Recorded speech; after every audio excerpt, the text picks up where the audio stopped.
Depuis 2500 ans, les tambours de bronze font rêver les hommes. Ils furent tour à tour objets de pouvoir, instruments de musique ou encore outils de communication avec l'au-delà. Mais leur succès et leur longévité sont surtout liés à leur rôle de régulateur climatique.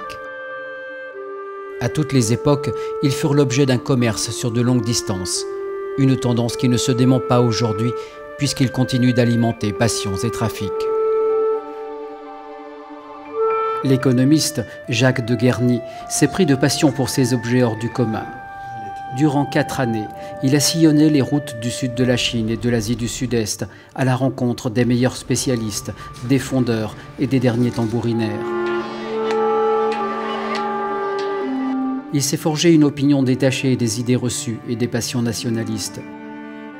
Il nous fait découvrir ici le fruit de sa recherche, à la croisée de l'histoire et de l'économie, avec pragmatisme et humour.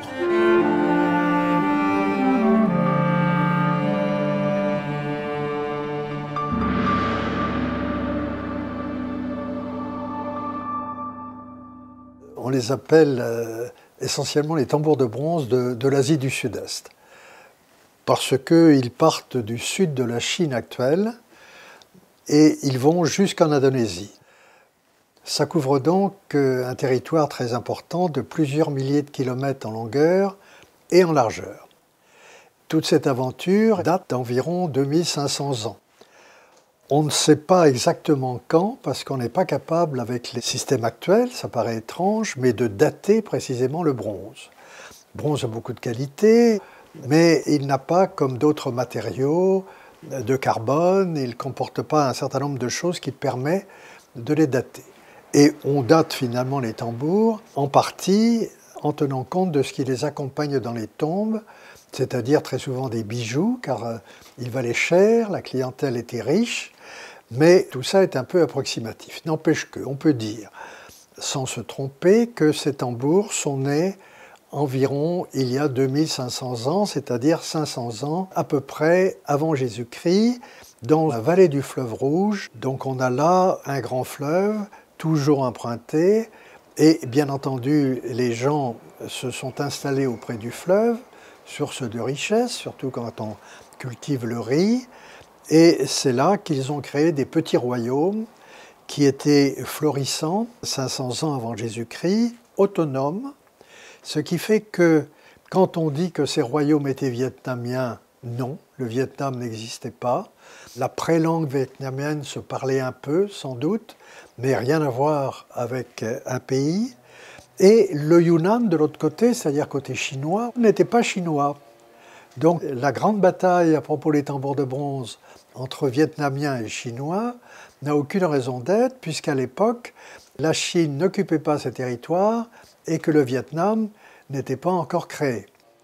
C'est d'autant plus vrai que tous les écrits de cette époque, surtout chinois, il faut bien le dire, en particulier leur livre d'histoire de fond qui s'appelle le Shiji, parlent de toute cette région et de tous ces petits royaumes qui sont les royaumes du Sud et qui sont les royaumes des barbares. Donc les tambours de bronze ont été créés par des barbares. Nous sommes à l'âge de bronze. L'âge de bronze est arrivé tardivement dans sa région par rapport à l'Europe qui a connu le bronze qui a été créé vraisemblablement dans ce qui prenait la place de la Turquie à l'époque. Et en quelques milliers d'années avant Jésus-Christ, ça a mis du temps pour traverser toutes les steppes du Nord, arriver en Chine à peu près au 3e millénaire avant Jésus-Christ, et ça a encore mis presque 2000 ans pour atteindre ces régions du fleuve Rouge. Donc ça allait lentement, et bien entendu, tous les habitants successivement ont été touchés par ce que représentait le bronze, une véritable révolution. C'est pour ça qu'on parle avec justesse de l'âge de bronze qui a permis à des gens ensuite de s'assembler, d'être sédentaires et non plus chasseurs-cueilleurs comme c'était le cas auparavant. Et qui dit sédentaire dit évidemment créateur d'un art et évidemment créateur d'une, ce qu'on pourrait appeler maintenant une civilisation, car on peut même parler non seulement d'une culture, mais je crois d'une civilisation des tambours de bronze. Alors, recevant cette invention du bronze, les gens sont d'abord allés au plus pressé. Et ce qui était le plus simple à faire, c'est-à-dire des choses rudimentaires, mais dont on avait besoin. Des pointes de flèches, des hameçons. Quel progrès par rapport au cuivre pur antérieur qui n'était pas résistant. Et puis ensuite, on s'est enhardi, on a mieux su se servir du bronze. Ça demande tout de même des températures de l'ordre de 1000 degrés, et c'est pas évident. Et on a fait évidemment des choses qui correspondaient à la vie courante, et en particulier des chaudrons, parce qu'on a toujours besoin de manger, et de manger chaud, et le bronze permettait précisément de faire de nouveaux instruments, les chaudrons, qui permettaient un grand progrès dans l'alimentation. Et puis, on s'est aperçu que chez Chaudron, non seulement c'était formidable pour faire cuire les aliments, mais que aussi, quand on tapait dessus, eh bien, ça rendait des sons qu'on ne connaissait absolument pas jusqu'à présent. Le son du bronze est un son profond, est un son superbe pour les oreilles par rapport à ce qui pouvait exister auparavant.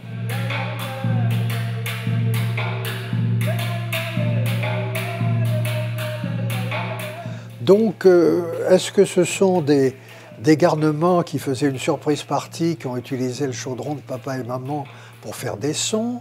Est-ce que ce sont des gens beaucoup plus sérieux qui ont analysé ces sons et qui se sont dit « on peut mieux faire encore ».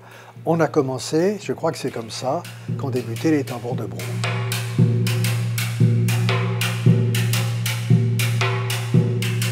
Alors beaucoup de bons esprits, dont je ne suis pas donc, pensent que ça a pu faire l'objet d'une invention géniale, du jour au lendemain quelqu'un a inventé les tambours. Non, je crois qu'on est parti de chaudrons existants, ça a été la matrice des tambours. Alors ensuite, on a modernisé l'affaire. On l'a modernisé en donnant des formes permettant d'émettre les sons les plus importants, avec une caisse de résonance musicale, le son s'échappant. Lorsqu'on retourne ce tambour, on va taper dessus et le son va partir par en dessous. À partir de là, on s'est dit, mais ces sons, on les émet pour un certain nombre de raisons, ou on veut les émettre pour un certain nombre de raisons. Et nous étions dans des pays de mousson, nous étions dans des pays où la première chose importante, c'est l'agriculture. C'est tout ce qui tourne autour de ce qu'on va faire pousser. Et faire pousser, ça veut dire maîtriser l'eau. Et on s'est donc dit, eh bien, ces tambours de bronze, qui donnent des sons si formidables, on va essayer de les jouer pour faire venir de l'eau ou pour arrêter l'eau quand la mousson est très importante. Bref, pour en faire un instrument pour gouverner le monde aquatique, si important pour les gens que nous sommes et qui devons tout autant qu'il fait et à la réussite ou non de ce qu'on a planté. Alors, on s'est dit, on va taper dessus et on va jouer un peu le rôle des grenouilles qui coassent. Et dans l'esprit général, le coassement des grenouilles, ça voulait dire que la pluie va venir. Alors pourquoi pas faire jouer ce rôle à ces tambours? Et on a donc dessiné des grenouilles sur le tambour. Et puis on a dessiné toute autre chose de la vie courante des gens. Les funérailles, les danses, les bateaux. Ces bateaux étant censés soit naviguer sur la rivière, soit peut-être aller au-delà pour les derniers chemins du défunt. Donc on a sculpté ces tambours. Et on est arrivé aux merveilles que nous connaissons maintenant, bien caractérisées par exemple par le Nok-Lu, qui est le tambour star du musée de Hanoï, et en Europe, le Moulier, qui est le tambour en chef du musée Guimet à Paris. Et on s'aperçoit que ces tambours sont devenus des objets sculptés absolument superbes, avec des sculptures en rapport d'abord avec les besoins aquatiques des gens. On ne connaît pas très bien ce que ça signifie. Il y a divers savants qui se sont exprimés sur ce sujet, mais quoi qu'il en soit, ce fut un grand succès. Et très rapidement, ces tambours se sont répandus, surtout au sud du lieu où ils avaient été créés, parce qu'au nord, c'était l'Empire chinois, et l'Empire chinois n'ouvrait pas ses portes comme ça. Finalement, c'était de l'animisme pur et dur. Et l'Empire chinois était en train d'être bouddhisé, donc ne voulait pas avoir en plus ce genre d'idolâtrie, si je puis dire. N'empêche que dans ces régions des barbares du Sud, qui vont rapidement être colonisées par les Chinois, eh bien, c'est à ce moment-là que ces tambours sont partis un peu partout vers le sud. Partis comment? En utilisant les voies d'eau essentiellement, en descendant le fleuve Rouge, le Mékong ensuite, le Chao Phraya, Bangkok, etc. Et aller petit à petit jusqu'en Indonésie par une voie de terre. Ça prenait à peu près 2 mois d'après ce que l'on sait, mais le tambour partait du fleuve Rouge, allait jusqu'à Java. Et puis quand on a su encore mieux manier la boussole, c'est-à-dire au début de l'ère qui correspond à notre ère chrétienne, eh bien, des bateaux ont pu aller directement du golfe du Tonkin, dans lequel se jette le fleuve Rouge, jusqu'à Java, et là, ça prenait moins d'1 mois de navigation.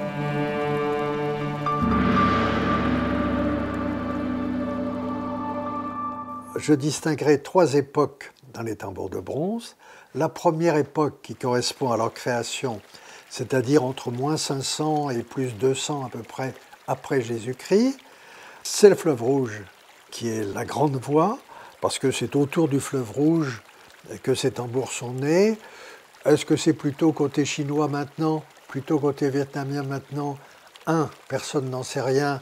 2, je crois profondément que c'est des échanges entre tous ces royaumes, des échanges gagnants-gagnants, comme on dit maintenant, qui font que des royaumes de Diane autour de Kunming, jusqu'à Dongson, près de Hanoï, c'est-à-dire au sud, il y a eu là tout un fourmillement culturel. Qui a inventé exactement quoi, on ne le saura sans doute jamais, mais on retrouve certains tambours plus spécifiquement du sud au nord, donc il y avait eu des échanges, et certains tambours qui sont nés au nord, Diane, pratiquement à Dongson. Donc c'est un tout. Et ça a donc duré 600 ou 700 ans, jusqu'au moment où les Chinois, mettant tout le monde d'accord, ont conquis tous ces pays et ont fait que les tambours ont risqué de disparaître. Et puis ensuite, il y a eu une seconde ère des tambours de bronze dans la Birmanie actuelle. Enfin, plus exactement le Myanmar, puisque ça s'appelle pour l'instant le Myanmar. Cette Birmanie, à l'époque, n'existait pas, bien entendu. C'était aussi des barbares du Sud, pour l'Empire chinois du nord de la Chine. Et elle a reçu, cette Birmanie, comme tous ces États du Sud, successivement, un certain nombre d'ethnies qui fuyaient la Chine. Et parmi ces ethnies qui fuyaient la Chine, il y avait les Karen. Les Karen qui se divisent d'ailleurs en 3 ethnies.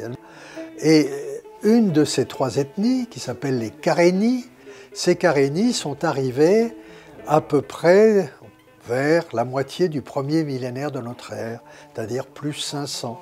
Le temps de s'installer, ils avaient sans doute aperçu des tambours sur leur chemin en venant de Chine, mais ils ont ressenti le besoin de se réunir, si je puis dire, autour des tambours de leur fabrication.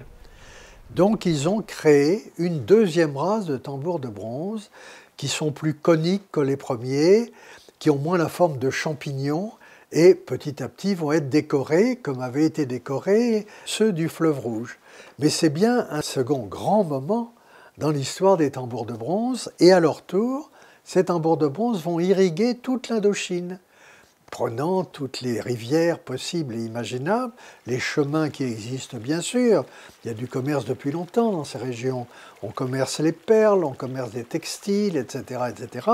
Et les tambours vont prendre les chemins préexistants et vont couvrir rapidement toute l'Indochine. Ils n'iront pas jusqu'en Indonésie, non pas à cause d'eux, si je puis dire, mais parce que de leur côté, les Indonésiens, le temps passant, avaient créé leur propre race de tambours, qu'ils ont évidemment défendue, et ils ont quelque part interdit à cette race Karenni de venir chez eux.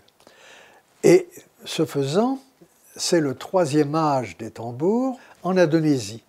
Les Indonésiens avaient reçu des tambours de la première génération, les tambours du fleuve Rouge. Ils les ont beaucoup aimés.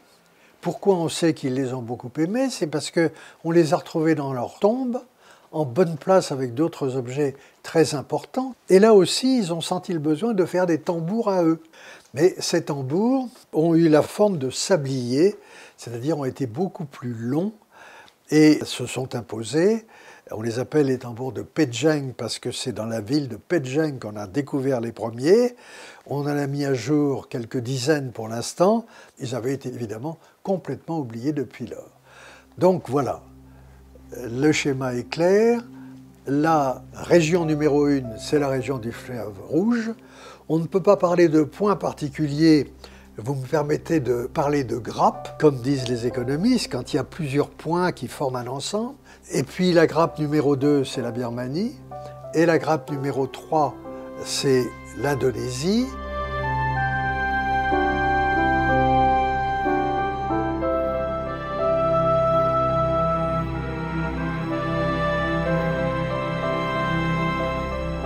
La chance de ces tambours, c'est d'être allé dans des tombes. Sinon, on les aurait complètement oubliés. Les tambours de l'époque numéro 1 ont été complètement oubliés par beaucoup de pays de l'Indochine. En Thaïlande en particulier, on ne les a découverts qu'il y a une cinquantaine d'années en faisant des grands travaux, des autoroutes, des grandes maisons, etc. On est tombé sur d'anciens cimetières et maintenant on en a repéré à peu près une cinquantaine. C'est la même chose au Cambodge. Le premier tambour ancien qu'on ait découvert n'a été découvert qu'il y a une quinzaine d'années. Même chose au Laos, il n'y a que quelques années que l'on a redécouvert les anciens tambours. Même chose en Birmanie. On ne se souvenait plus que des tambours du deuxième âge, on avait perdu de vue les tambours du premier âge. Grâce aux tombes, d'abord on a pris connaissance de ces tambours, on a vu qu'ils étaient importants. Évidemment, ils n'étaient que dans les tombes de riches. Il n'y avait pas de tombes de pauvres, hein. Les pauvres n'avaient pas droit à des tombes, mais les pas trop pauvres avaient tout de même des tombes. On n'a jamais trouvé de tambour chez eux. On a trouvé parfois des morceaux de tambour, une grenouille qu'on avait cassée, une anse qu'on avait cassée, ce qui montre bien que pour tout le monde, même si on n'avait pas beaucoup d'argent, les tambours de bronze étaient importants. Donc, funérailles, oui, mais ça veut dire qu'avant on y croyait. Donc ils ont représenté quelque chose, et si on les met dans les tombes, à l'époque où on pense qu'il y a une autre vie après la mort, ça veut bien dire aussi que ça va être des bagages d'accompagnement tout au long de ce voyage qui va permettre d'avoir de la musique autour de soi. Voilà comment on a découvert les tambours, et voilà comment on a la preuve qu'ils étaient très importants. Aujourd'hui encore, en Asie du Sud-Est, certains peuples animistes continuent de déposer dans les tombes des moyens de subsistance pour la vie du défunt dans l'autre monde, ainsi que des objets lui ayant appartenu. Ici, chez les Djarai du Cambodge, argent, vivres, ustensiles de cuisine, hôtes, jarres précieuses, mais aussi un gong de bronze. Tous ces objets accompagneront le mort dans l'autre monde. Ce témoignage contemporain peut nous éclairer sur les pratiques funéraires anciennes.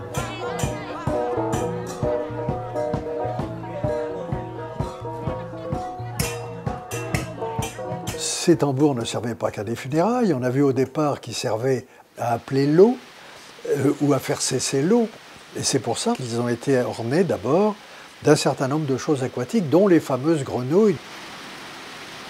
Ces grenouilles n'allaient pas toutes seules. Il y avait également des végétaux, comme des nénuphars, des poissons, qui peu à peu vont être sculptés sur ces tambours, pour mieux réaliser sa mission, qui est de faire venir l'eau ou de faire cesser l'eau. Parce que le son va passer au travers de ces sculptures, où ces sculptures vont accompagner le son dans l'esprit des gens, et donc être encore plus efficaces, ces prières, que si simplement elles s'adressaient sans passer par des tambours ou par des tambours non sculptés. Une troisième utilisation des tambours, également bien connue, c'est les utilisations guerrières. Comme ça fait un bruit absolument infernal quand on tape dessus, quand on voyait une armée arriver ou que soi-même on voulait se déplacer en faisant peur aux autres, et Dieu sait s'il y avait des guerres entre ces petits royaumes, ils étaient toujours en guerre, ils étaient d'accord sur des points essentiels, ils étaient animistes, donc ils aimeront tous les tambours, mais on essayait de se prendre les richesses ou les femmes, etc. Donc ces tambours ont été utilisés à usage guerrier. Il y a la fameuse légende d'un maréchal chinois qui, voyant arriver l'ennemi en nombre beaucoup plus important que ses troupes à lui, a eu l'idée géniale, dit la légende, de mettre quelques tambours de bronze sous une cascade où il se trouvait. Donc l'eau se précipitait sur ces tambours, a fait un bruit d'enfer évidemment, et la légende dit que les assaillants, tellement effrayés, pensant qu'on avait des régiments en face d'eux, ont fui. Donc utilisation guerrière, c'est certain. Ensuite, quand on fait la guerre, c'est pour avoir un butin. Donc ces tambours ont toujours fait partie des butins. Ils ont été notés dans les butins. Tel général a pris tant de tambours, telle cité a perdu des tambours. Voilà une troisième utilisation. Et il y a certainement beaucoup d'autres utilisations des tambours, ne serait-ce que pour danser. Car il y avait aussi des fêtes au moment des équinoxes, au moment d'un certain nombre d'anniversaires très glorieux, où on perpétue une victoire, etc., etc. Nul doute que les tambours aient été utilisés à ce moment-là pour faire danser les gens, comme ça existe encore dans certains coins de l'Indochine.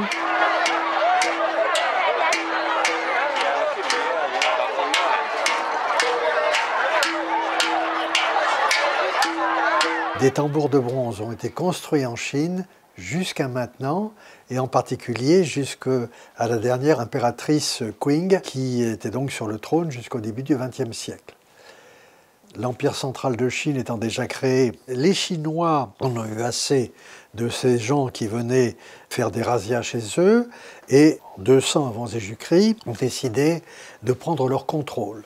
Ça a pris un siècle ou deux, mais ça a été terrible, puisqu'ils ont coupé toutes les activités existantes et en particulier ont donné un rude coup aux fabricants de tambours, puisque au Vietnam, qui a été pris par les Chinois à l'époque, eh bien, il y avait pratiquement interdiction de faire des tambours.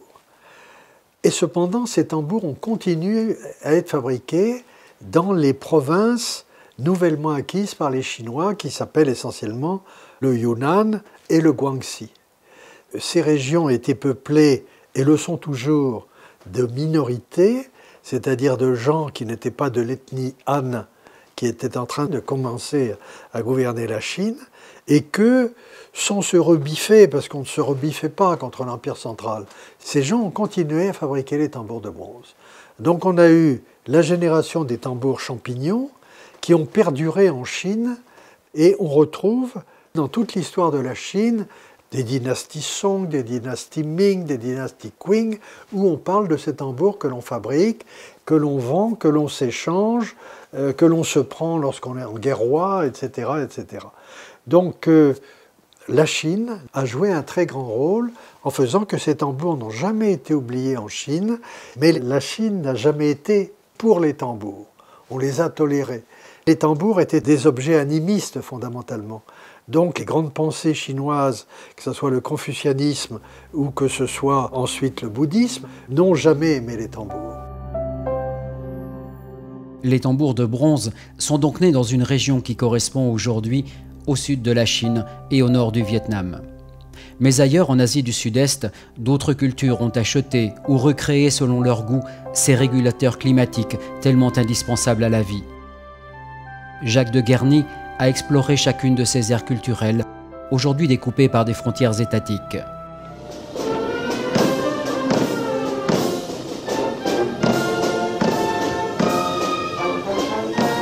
Pour les tambours en Thaïlande, on a une très belle introduction possible parce qu'en 2017, il y a eu les funérailles du roi Bhumibol, après 60 ans de règne.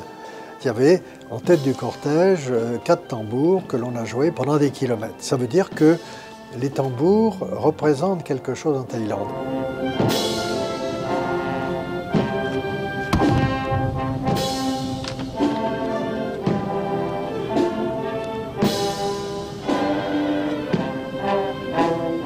Si on va au musée, il y a aussi beaucoup de tambours.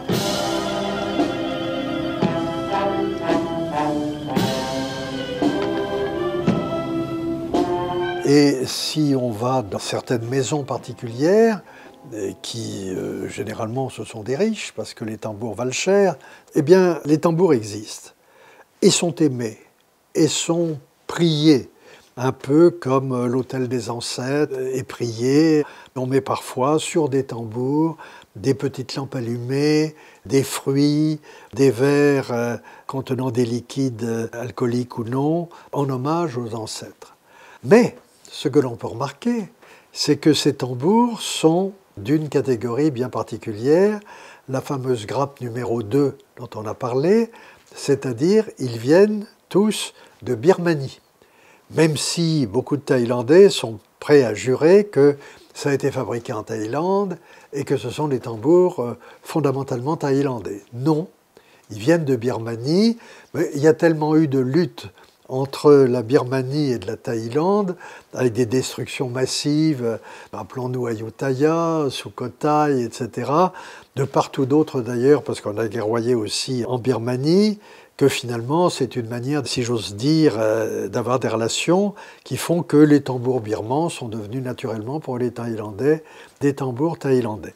Ce sont donc des tambours coniques relativement récents. Mais les fouilles au hasard, si je puis dire, lorsqu'on fait des autoroutes, des grands buildings, on a creusé très loin et on a découvert beaucoup de tambours de la première grappe, c'est-à-dire de la génération du Fleuve Rouge, des tambours de 2000 ans. Et il y en a partout. Et ces tambours avaient été complètement oubliés.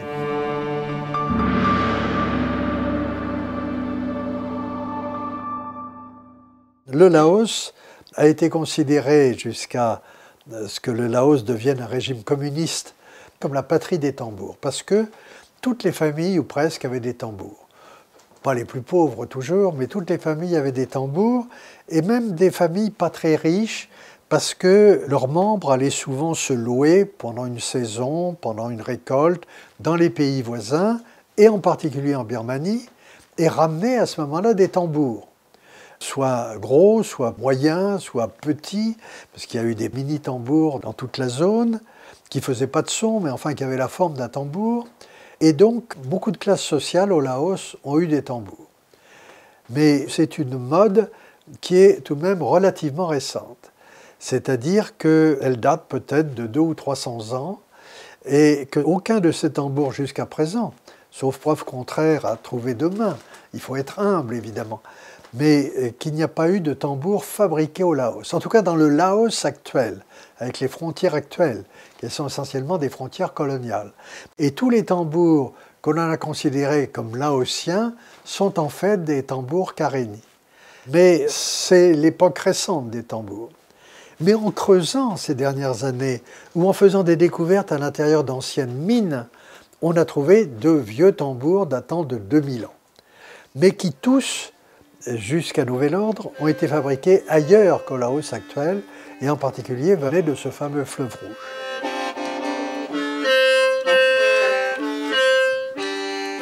En janvier 2008, nous étions contactés par un personnel de la compagnie minière en charge de la découverte fortuite. Nous avons signalé que dans le périmètre de l'usine, l'extraction de cuivre actuelle, à la profondeur à peu près 80 cm, l'équipe de Luxo est en train de détecter une marmite géante en métal, à peu près 1 mètre de diamètre, dont ils croyaient que ça pourrait être une vaisselle pour cuisiner le dragon, parce que la légende Chant du dragon a été racontée par les locaux de cette région depuis très très longtemps. Donc l'objet en question, en sortant de la terre, tout le monde a été surpris parce que c'est un tambour de bronze qui date plus de 2000 ans, du type Heger Ier, et c'est un parmi les plus grands tambours de bronze de l'Asie du Sud-Est, trouvé dans la province de Savannakhet. Ce type, surtout, on a trouvé dans 2 provinces du sud du Laos, 10 dans la province de Savannakhet et seulement 3 dans la province de Champasak et nul ailleurs.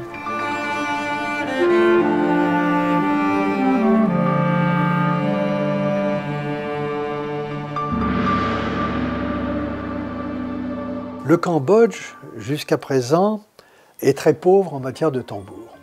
La première découverte de tambour date d'une quinzaine d'années à Proehar. C'est la première fois que l'on découvre vraiment un tambour ancien au Cambodge.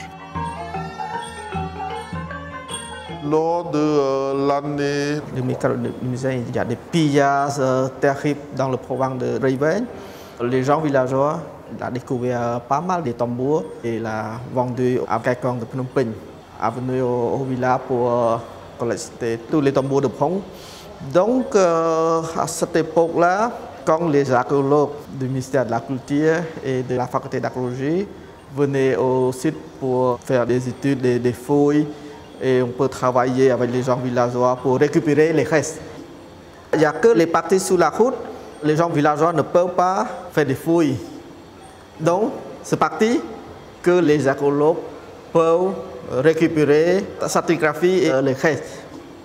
Donc, on a trouvé pas mal de bijoux en or et un tambour de bronze.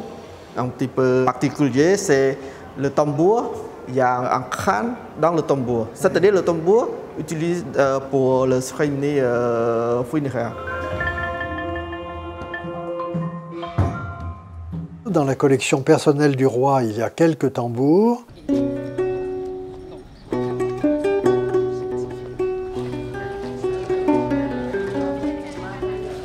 Donc, nous sommes dans le palais royal de Phnom Penh, où le prince nous montre deux tambours, celui-ci et l'autre qui est à son opposé là-bas, qui en fait sont deux tambours distincts, bien entendu, mais de la même catégorie, c'est-à-dire des tambours que l'on appelle birmans, c'est-à-dire coniques, conçus par les Karenni, donc les Karen rouges de Birmanie, et qui ont été fabriqués par des bouddhistes qui vivent aussi en Birmanie, donc conçus par des animistes, fabriqués par des bouddhistes. Ces histoires de tambours m'ont toujours suscité la curiosité. Nous avons au Palais Royal une cérémonie de prière qui est faite en début de saison des pluies, où Sa Majesté le Roi assiste. Des bougies sont allumées et chaque bougie représente une province du royaume. Et un maître de cérémonie, un Haura, un Baku, nous annonce les précipitations qui auront lieu dans l'année qui va venir. Donc Phnom Penh aura de l'eau ou de la sécheresse, Battambang, Siem Reap, Prey Veng. Donc toutes les provinces sont citées en fonction de l'écoulement de la cire des bougies. Par contre, je n'ai jamais eu l'occasion depuis mon retour au Cambodge d'avoir entendu le fameux son de ces deux tambours au Palais Royal.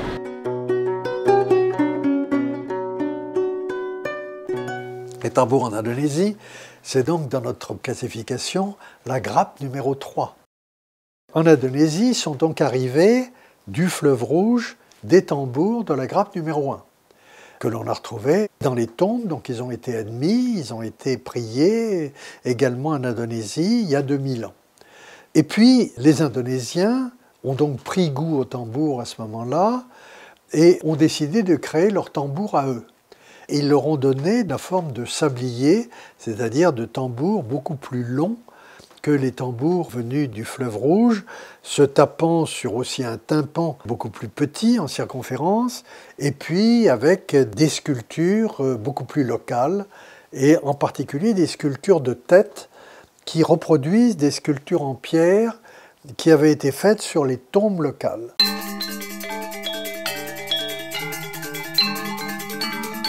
Il existe, parmi ces tambours fabriqués par les Indonésiens, un tambour extraordinaire découvert à Bali, connu sous le nom de lune de Pejeng.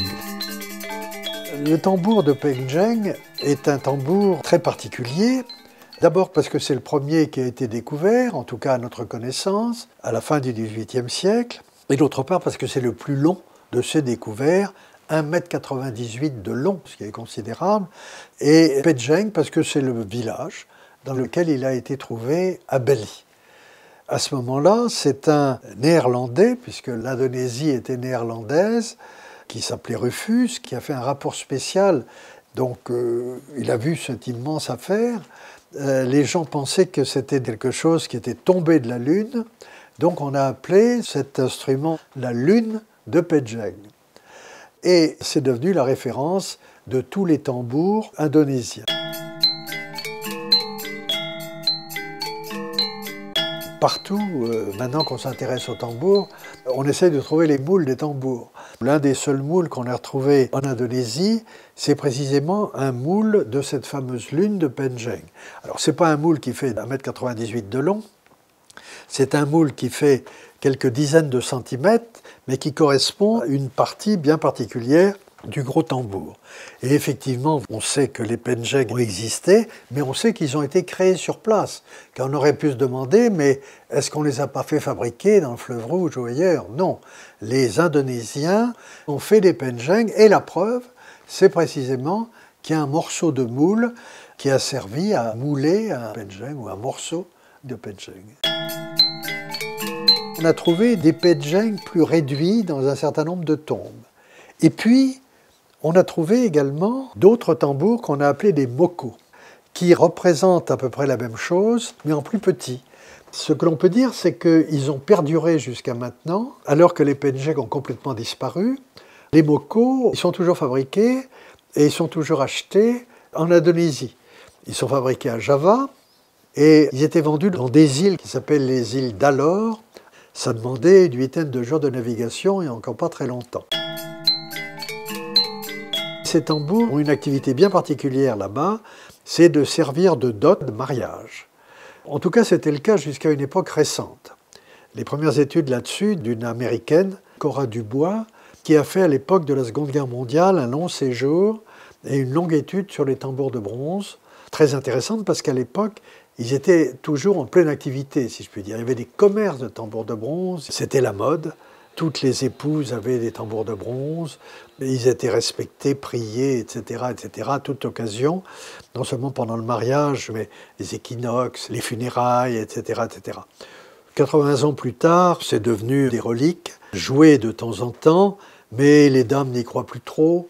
Quand on donne le choix, paraît-il, aux jeunes épousés d'avoir un tambour ou d'avoir de l'argent, la plupart choisissent l'argent. L'étoile centrale, qui orne la plupart des tambours de bronze, a toujours été sujette à de vifs débats entre les chercheurs. Jacques de Guerny a lui aussi un avis sur la question. L'étoile, elle a un certain nombre de branches.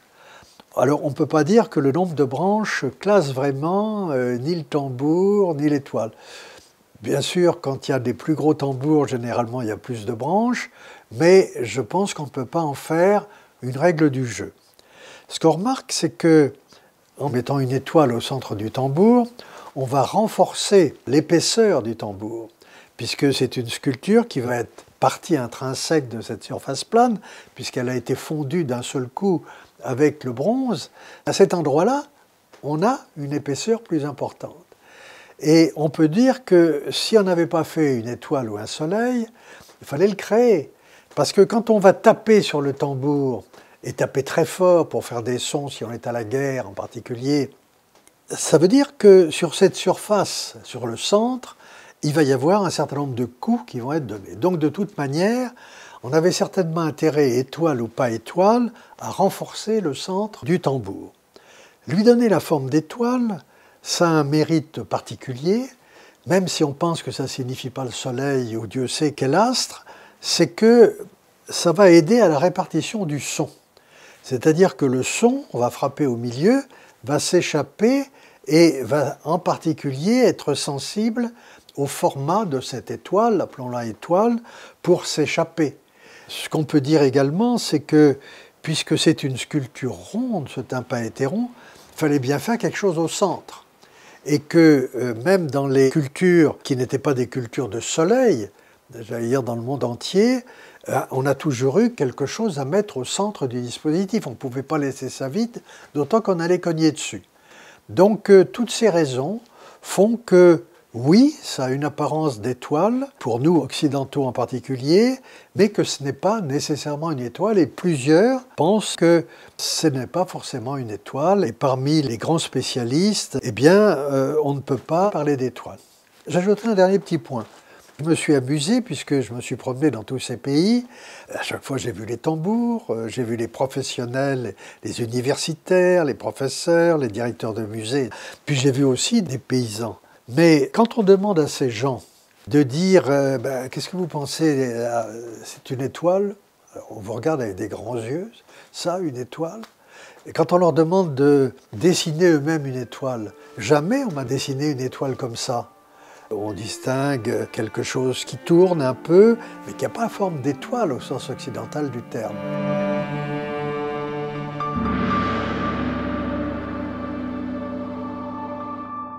Le cas des grenouilles est très intéressant. Les grenouilles ont une réputation, c'est que leur coassement précède l'eau, ou s'ils coassent d'une autre manière, ça veut dire que la mousson va s'arrêter un moment, etc., etc. Donc partant sur ces observations, nos auteurs de tambours ont décidé des grenouilles. Des grenouilles ou des crapauds d'ailleurs. C'est pas gênant si je puis dire, dans la mesure où grenouilles et crapauds avaient cette vertu d'avoir un rapport avec l'eau. Và cái đó nó là cái rất là thú vị là cái này này. Trống đó chủ yếu sử dụng ở cái vùng biên giới, vùng Hà Giang, vùng Mèo Vạc, gọi là cái trống lô lô do người lô lô sử dụng và cho đến bây giờ vẫn sử dụng. Họ sử dụng bằng cách như thế này, tức là trong những ngày nghi lễ là họ dùng trống họ đánh để nhảy múa và mừng, ví dụ như là mừng năm mới, mừng cái ngày thu hoạch mùa màng mới trong năm. Và họ phân chia ra là những cái trống đó có trống đực và trống cái, đã mang một cái ý nghĩa phồn thực. Và cái tiếng trống đánh nó còn có không những là chào mừng năm mới mà nó còn xua đuổi tà ma. Những cái trống đồng đó là thường là đóng cái vai thần bảo hộ cho cả một cộng đồng của người Lô Lô.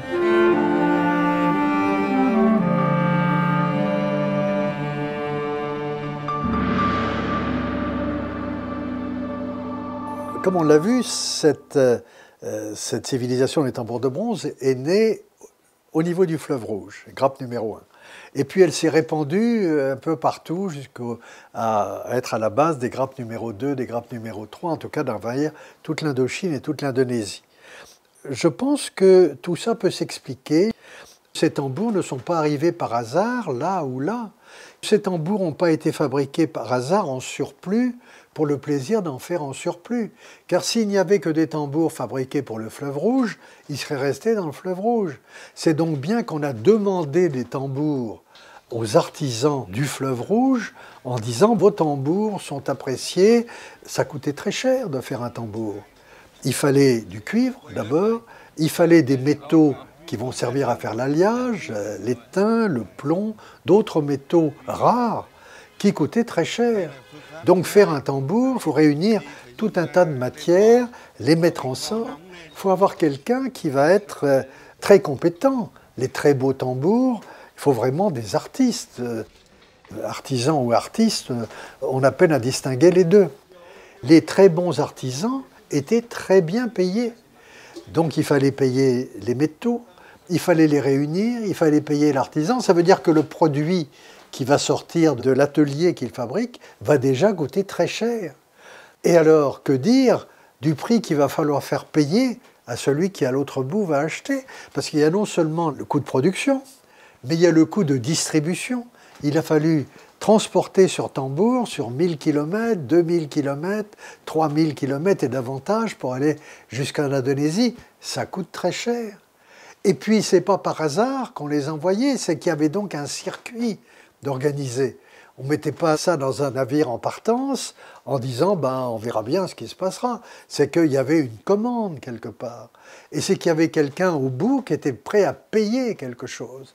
Ça veut donc dire que comme dans nos circuits commerciaux actuels, il y a eu des intermédiaires entre les producteurs qui déjà prenaient leur dû et puis les acheteurs finaux. Donc je pense qu'il y a eu vraiment des circuits entrepreneuriaux avec du marketing, dirait-on maintenant, qui, d'un bout à l'autre, organisait ça et fait en sorte que les tambours ne mettaient pas plus de 2 mois pour arriver à leur destinataire. Je pense donc qu'il y a eu des niches comme ça qui se sont créées et qui sont devenues des niches très bien organisées, où chacun recevait son dû. Donc je pense que le succès de cette civilisation des tambours, c'est aussi un succès de l'organisation économique qui était sous-jacente et qui correspond simplement à ce que l'homme fait depuis des millénaires pour transporter les choses précieuses. Donc il y a les gens qui fabriquaient le tambour, il y a les gens qui transportaient le tambour, il y a les gens qui vendaient le tambour à l'arrivée, et tout ça, c'est un circuit économique, et ne pas oublier le pouvoir, les pouvoirs religieux ou les pouvoirs civils qui, au passage, devaient prendre des droits de douane.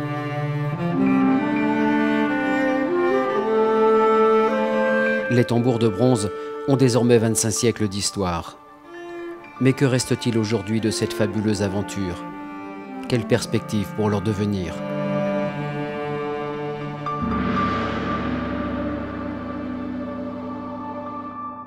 Alors, ce que l'on peut dire, c'est que jusqu'à la fin des empires coloniaux, c'est-à-dire jusqu'à la Seconde Guerre mondiale, grosso modo, peut-être parce que les règles du jeu ont changé, les gens sont devenus moins coutumiers, sont ouverts sur l'extérieur, sont allés peut-être davantage à l'école, enfin que sais-je, petit à petit, on a perdu ses habitudes. Dans tous les pays que j'ai visités, il y a peu de funérailles organisées vraiment autour des tambours de bronze. De temps en temps, on en sonne un ou deux. Je pense qu'on assiste à la disparition du véritable jeu des tambours de bronze. Et je crois aussi que ça ne reviendra plus, sauf dans les festivals. Alors ça, on peut dire que les festivals ne font que croître et embellir, que l'on ne va pas perdre du tout le goût des tambours de bronze, mais que ça va devenir quelque chose qui appartiendra au folklore, à la nostalgie, et non plus déjà à la croyance. Ça, c'est pratiquement terminé. Alors, dans certains coins, les orchestres en Birmanie, certaines funérailles au Laos ou autres, sont encore là, même au Vietnam.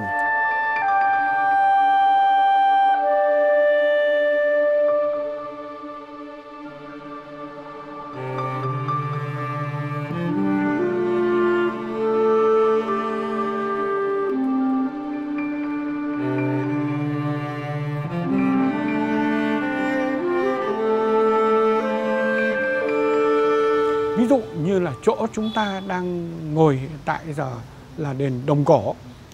Đền Đồng Cổ chữ Hán là đền thờ chống đồng. Thì ở Hà Nội thì có cái đền Đồng Cổ mà có lẽ là hoành tráng nhất. Nó liên quan đến một cái mà trong thư tịch đã chép. Ngày xưa thời vua Lý và vua Lê cũng rất là cảm thấy là chống đồng nó là một vị thần thiêng liêng. On en joue dans les églises catholiques également.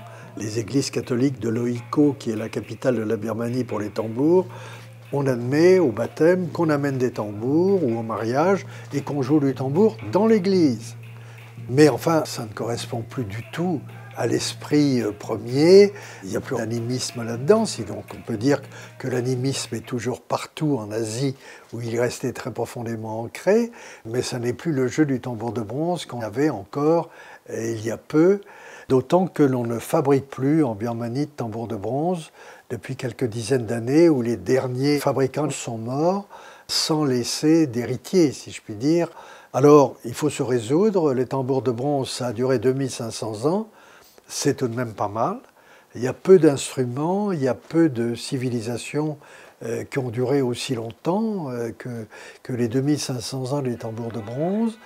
C'est devenu des objets toujours respectés, sans doute plus priés, mais très admirés.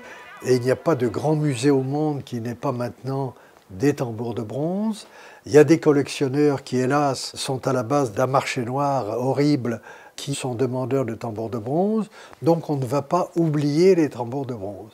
Ils vont perdurer en tant que trésor de l'humanité, ayant couvert dans une certaine région du globe 2500 ans d'histoire.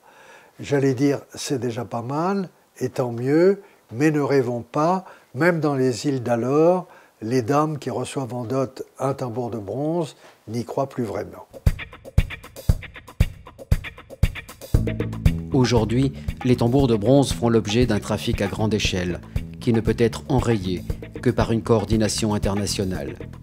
Des dispositifs légaux existent, mais une réelle connaissance de ces objets précieux fait défaut. Jacques de Guerny tente de mobiliser les acteurs internationaux afin de faire protéger les tambours de bronze. So my subject today is to speak of awareness and protection of bronze drums. We have some existing rules. The first is the UNESCO rule dating of the year 1970 to protect, if I may say so, everything. And a lot of other organisms exist. I only take an example, ICOM. It's an organism only concerning the museums. If you put the drums in an ICOM review like this, it means that when the police, when Interpol see a bronze drum, they can do something because there is a reference and there are some rules of the game. If you are not, Interpol do nothing. We can understand it. At ASEAN level, we have to suggest them a joint list by all countries of ASEAN to be sure that the world will do something and will need the importance of bronze drums. Well, protection and awareness are urgently needed to assure the bronze drums of Southeast Asia aspire to their rightful place among the world treasures, a part of our common human heritage. Thank you very much.